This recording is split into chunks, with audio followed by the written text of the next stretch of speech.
Bonjour et bienvenue pour cette 24e étape de notre voyage dans l'Atlas des îles abandonnées de Judith Shalansky.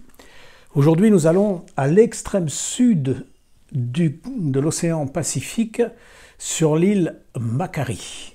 La voici, l'île Macquarie. C'est une île de 128 km² qui est occupée aujourd'hui par entre 20 et 40 habitants. Ça dépend des moments. Mais pendant très longtemps, cette île fut déserte.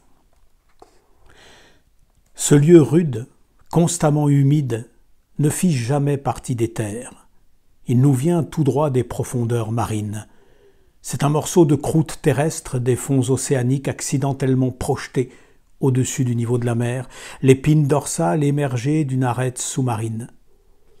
Ici, à mi-chemin de l'Antarctique où se rejoignent les chaudes eaux septentrionales et les froides eaux australes, la mer est toujours déchaînée et tout accostage est périlleux.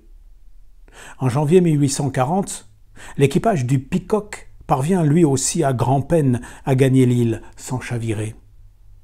À terre, les hommes passent cette nature rude au peigne fin, recueillent quelques échantillons de sa maigre végétation et le lieutenant Charles Whickle de conclure: l'île Macquarie n'incite nullement à la visite. Le cadet Henry Held est bien le seul subjugué qui entreprend en solitaire une excursion vers Earth Point.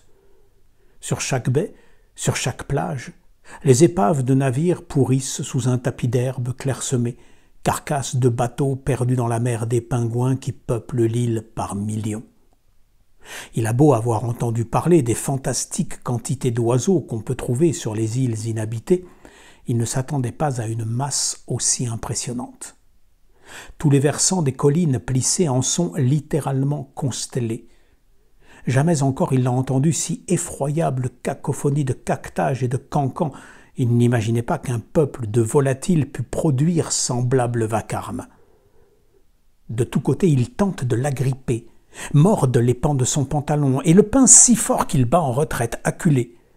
Le ventre blafard, la mine sombre, le bec pointé en avant, les créatures encerclent l'intrus. Ils avancent de plus en plus nombreux, droits sur pattes, inébranlables, d'un pas d'édile compassé, jusqu'à ce qu'Henry Held ait complètement disparu dans cette marée noir et blanc. À demain.